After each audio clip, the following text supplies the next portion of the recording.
section is all about the diagnosis of Duchenne muscular dystrophy. Improving the experience for families around the diagnosis pathway is something here at Action Duchenne we're passionate about. In these videos, we're going to try and break down a few of the key elements of the diagnosis and go through the science behind it, ultimately explaining why they're doing what they're doing. As with all of these videos, contact details are available at the end or in the description below. Thank you. So Sophia, I would just like to kind of move on to the topic of muscle biopsy, because we are talking about muscle biopsy, and we have covered different topics about sort of how Duchenne muscular dystrophy, the pathway for its clinical assessment and diagnosis. And we have covered sort of different strength tests, clinical observations. We talked about blood tests. We talked about genetic testing. And in some cases, we do need to perform muscle biopsy. I really appreciate that it is not something that's always required for diagnosis of Duchenne, except in a very few cases. And, you know, we have been on the road with the Science and Tour, and we haven't met many families who've had to do muscle biopsy, especially not, you know, in this age. I mean, maybe years ago when the techniques and technology wasn't so advanced, we needed to resort to muscle biopsy. But however, now with very few, a handful of people we met who have had to do muscle biopsy.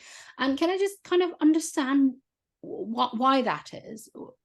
In what cases would we need a muscle biopsy? Yes, absolutely. So everything you're saying is absolutely correct. And muscle biopsy is not mandatory. So there are only a few cases when people have to do muscle biopsy. So it is needed when there is no mutation detected in the genetic testing. So in this situation, the purpose of the muscle biopsy is to assess the localization of dystrophin, whether it's properly localized, whether it's absent or reduced, and just to see what's happening with the dystrophin in the muscle, whether it's attached to sarcolemma, which is a protective membrane, whether it is attached to actin, how is properly localized around the myofibers, all the muscle structures. So, but if the genetic testing provides a conclusive diagnosis of Duchenne muscular dystrophy, then muscle biopsy is not clinically necessary. Absolutely, yeah. That is exactly what, I was going to echo, that the genetic testing confirms the diagnosis of Duchenne muscular dystrophy. A muscle biopsy is not really, clinically necessary. It is only performed when genetic testing does not come up with a mutation. It could be a really small point mutation. It could be a small deletion that cannot be found. Then it's really important to do a muscle biopsy, or if the clinical presentation is atypical.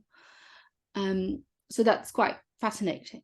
Here at Action Duchenne, we are committed to inform, but also support you through your Duchenne journey. If you'd like to talk about anything raised in this video, please feel free to contact us on 07535 498 506. Or alternatively, email us at info@actionduchenne.org. Thank you.